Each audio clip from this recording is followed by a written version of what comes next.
Good morning class. Our today's topic is types of diseases. So these are of two types, congenital diseases and acquired diseases. जो congenital diseases होते हैं ये हमें हमारे parents से मिलते हैं, यानी ऐसी बीमारियां हैं ये जो पेरेंट्स से बच्चों के अंदर ट्रांसफर होती हैं। जबकि जो एक्वायर्ड डिजीजेस होते हैं ये वो है जो जन्म होने के बाद हम बाद में एक्वायर करते हैं, हमें बाद में मिलती है। ठीक है, ये पेरेंट्स के ऑफस्प्रिंग में नहीं जा रही है, ये बाद में हमें एनवायरनमेंट से मिल रही है। ऑलराइट, और ये फर्दर टू टाइप्स के होते हैं, इन्फेक्शियस एंड नॉन इन्फेक्शियस। जो इन्फेक्शियस डिजीज है इनको हम कम्युनिकेबल डिजीज भी कहते हैं, जो नॉन इन्फेक्शियस डिजीज है इनको हम नॉन कम्युनिकेबल डिजीज भी कहते हैं। जो इन्फेक्शियस डिजीज है ये फर्दर टू टाइप्स के होंगे, कंटेजियस एंड नॉन कंटेजियस।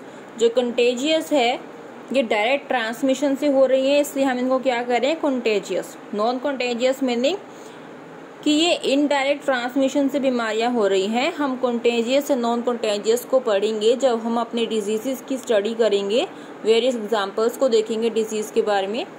ठीक है, अगर हम डिजीज की ड्यूरेशन की बात करते हैं तो हमारे पास दो टाइप के डिजीज होते हैं, जो कि है acute versus chronic, acute and chronic. ठीक है, एक्यूट डिजीज वो डिजीज होते हैं जो कम समय के लिए रहते हैं। ठीक है, जो क्रोनिक डिजीज होते हैं ये लॉन्गर ड्यूरेशन के लिए होते हैं, ये मंथ्स टू ईयर्स तक रह सकते हैं और ये कुछ हफ्तों तक रह सकते हैं। ठीक है, या कुछ डेज तक रह सकते हैं। फॉर एग्जाम्पल एक्यूट का एग्जाम्पल है बर्न फ्लू, क्रोनिक का एग्जाम्पल है डायबिटीज, ओबिसिटी। डायबिटीज जिसको शुगर हो जाता है उनको डायबिटीज बोलते हैं, ओबिसिटी यानी मोटापा। ओके, अब हम समझते हैं infectious and non infectious disease को कि ये क्या होते हैं। जो इन्फेक्शियस डिजीज होते हैं ये एक पर्सन से दूसरे पर्सन में स्प्रेड होते हैं, फैलते हैं। एग्जाम्पल है malaria, chicken pox. Non infectious disease एक पर्सन से दूसरे पर्सन तक नहीं फैलते, इनके एग्जाम्पल्स हैं कैंसर, अस्थमा। अगर हम इन दोनों बीमारियों में डिफरेंसेस को देखें तो जो इन्फेक्शियस डिजीज होते हैं ये पैथोजेंस के अटैक की वजह से होते हैं। पैथोजेंस यानी कि डिजीज कोजिंग माइक्रो ऑर्गेनिजम्स। ठीक है, जो डिजीज कोज करने वाले माइक्रोब्स है, माइक्रोब्स का मतलब क्या होता है, ऐसे ऑर्गेनिज्म जिनको हम अपनी नेकेड आई से नहीं देख सकते। नॉन इन्फेक्शियस डिजीज ये लिविंग पैथोजेंस के अलावा जो दूसरे फैक्टर्स होते हैं उनकी वजह से होता है। जो इन्फेक्शियस डिजीज है ये एक्सट्रिंसिक या एक्सटर्नल फैक्टर्स की वजह से हो रहा है। जो नॉन इन्फेक्शियस डिजीज होते हैं ये मोस्टली इंटरनल फैक्टर्स की वजह से होते हैं। जो इन्फेक्शियस डिजीज होते हैं ये डिजीज पर्सन से हेल्दी पर्सन में जा सकते हैं। नॉन इन्फेक्शियस डिजीज एक पर्सन से दूसरे पर्सन में नहीं जा सकते। जो इन्फेक्शियस डिजीज होते हैं ये डायरेक्ट कॉन्टेक्ट से जा सकते हैं या किसी मीडियम की हेल्प से जा सकते हैं, जैसे कि एयर, वाटर, वेक्टर्स। जबकि नॉन इन्फेक्शियस डिजीज के अंदर ट्रांसमिशन तो होता ही नहीं है। यहाँ पे हेरिडिटी डिजीज जो होते हैं वो पेरेंट्स से ऑफस्प्रिंग में जाते हैं। यहाँ पे कम्युनिटी हाइजीन रिड्यूस कर देती है चांसेस किसके, इन डिजीजेस के। यहाँ पे जो कम्युनिटी हाइजीन है वो इनइफेक्टिव है कि वो चांसेस को कम कर सके इन बीमारियों के। इन्फेक्शियस डिजीज के एग्जाम्पल है malaria, chicken pox. Non infectious disease के एग्जाम्पल्स है कैंसर, अस्थमा। हम इनके और कुछ और एग्जाम्पल्स देख सकते हैं इन्फेक्शियस के और एग्जाम्पल्स, कोल्ड है, टीबी है, निमोनिया है। नॉन इन्फेक्शियस के एग्जाम्पल्स हाइपरटेंशन है, गोइटर है, एक्सेट्रा। अगर हम एक्यूट एंड क्रोनिक डिजीज के अंदर डिफरेंसेस को देखें तो जो एक्यूट है ये कुछ टाइम के लिए रहते हैं, क्रोनिक लॉन्गर ड्यूरेशन के लिए रहते हैं या लाइफ टाइम के लिए भी रह सकते हैं। जो एक्यूट डिजीज है ये लॉन्ग टर्म बैड इफेक्ट्स नहीं छोड़ते ह्यूमन हेल्थ पे, लेकिन जो क्रोनिक डिजीज होते हैं ये लॉन्ग टर्म ड्रास्टिक इफेक्ट छोड़ते हैं ह्यूमन हेल्थ के ऊपर। इनके एग्जाम्पल्स कोल्ड, कफ, कोलरा एटसेट्रा। इनके एग्जाम्पल्स हम ले सकते हैं डायबिटीज़ है, टीबी है, अर्थराइटिस है, कैंसर एटसेट्रा, राइट। अब हम इन्फेक्शियस डिजीज़ को थोड़ा और डिटेल में पढ़ते हैं। जो इन्फेक्शियस डिजीज़ है वो किसकी वजह से होते हैं? Infectious agents. इन्फेक्शियस एजेंट्स कौन है? ऐसे एजेंट्स जिनकी वजह से या ऐसे ऑर्गेनिजम्स जिनकी वजह से इन्फेक्शियस डिजीज हो रहे हैं, हम उनको इन्फेक्शियस एजेंट्स बोलते हैं। ये बैक्टीरिया हो सकते हैं, वायरसेस हो सकते हैं, फंगी हो सकते हैं, और ये कुछ यूनिसेलुलर एनिमल्स हो सकते हैं लाइक प्रोटोजोन्स। कुछ डिजीज ऐसे भी होते हैं जो मल्टी सेलुलर ऑर्गेनिजम्स की वजह से होते हैं, जैसे कि वर्म्स। हम कॉमन एग्जांपल्स देखते हैं बीमारियों की जो कि वायरसेस की वजह से होते हैं। उनमें आते हैं common cold, influenza, dengue, fever, AIDS. अब अगर हम बैक्टीरिया से होने वाले डिजीज को देखें तो उसमें क्या क्या आएगा? Typhoid fever, cholera, tuberculosis, anthrax etcetera. अगर हम कुछ कॉमन स्किन इन्फेक्शंस को देखें तो वो होते हैं फंगस की वजह से, फंगी की वजह से। जो प्रोटोजोन्स होते हैं ये कुछ फैमिलियर डिजीज कोज करते हैं, जैसे कि काला आजार, मलेरिया। जो वर्म्स होते हैं वो इंटेस्टाइनल इन्फेक्शंस कोज करते हैं, एलिफेंटियासिस कोज करते हैं। ओके, सभी के सभी जो वायरसेस होते हैं ये होस्ट सेल के अंदर रहते हैं, जहाँ पे बैक्टीरिया बहुत ही रेयर होता है। जो वायरसेस है, बैक्टीरिया है, फंगी है, वो बहुत ही क्विकली मल्टीप्लाई करते हैं, लेकिन जो वर्म्स होते हैं ये स्लोली मल्टीप्लाई करेंगे अगर हम इनका कंपैरिजन देखें।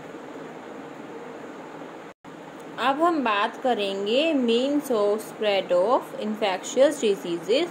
आखिर ये डिजीजेस फैलते कैसे हैं? तो ये एयर से फैल सकते हैं, वाटर से फैल सकते हैं, सेक्सुअली ट्रांसमिट हो सकते हैं, फोर्माइट बोन डिजीज हो सकते हैं। अगर हम बात करें एयरबोर्न डिजीज की, तो जो एयरबोर्न डिजीज होते हैं ये एयर की हेल्प से फैलते हैं। ठीक है, इनका जो मीडियम होता है वो क्या होता है? एयर। इसमें कौन कौन सी बीमारियां आती हैं?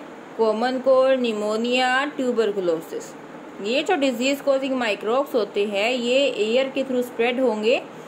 इसमें जो ट्रांसमिशन होगा माइक्रोब्स का वो लिटिल ड्रॉपलेट्स की वजह से होगा, जो कफिंग की वजह से बाहर आएंगे।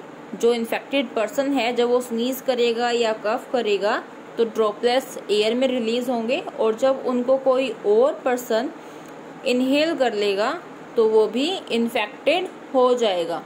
इन्फेक्टेड यानी बीमारी से ग्रस्त।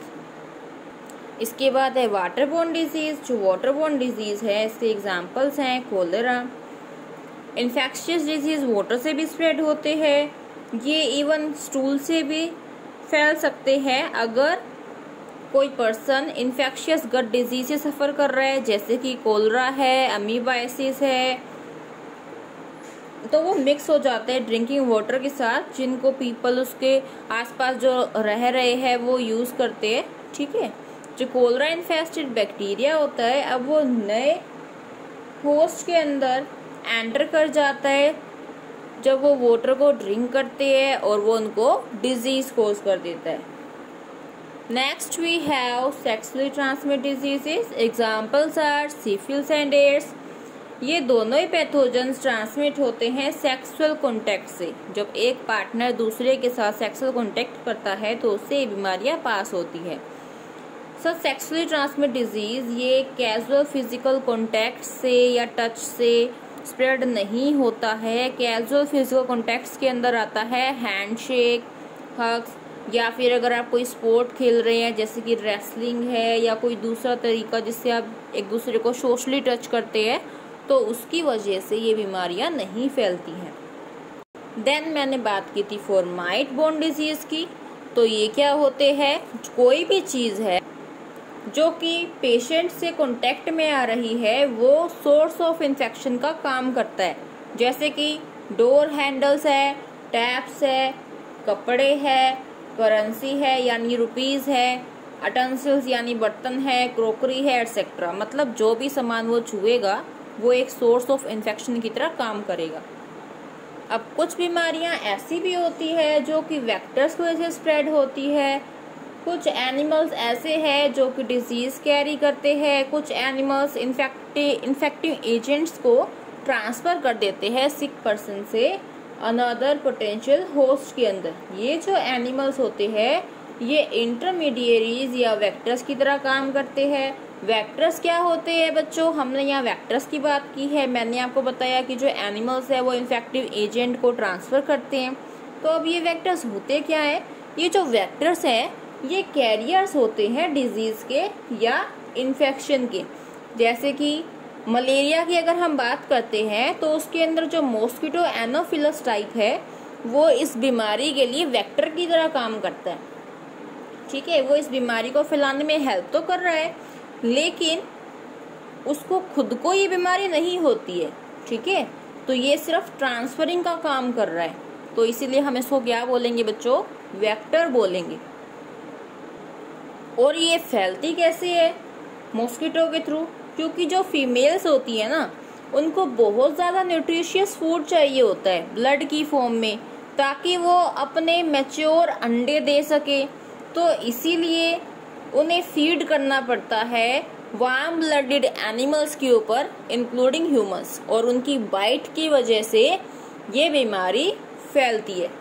तो आज हम इतना ही करेंगे। Thank you.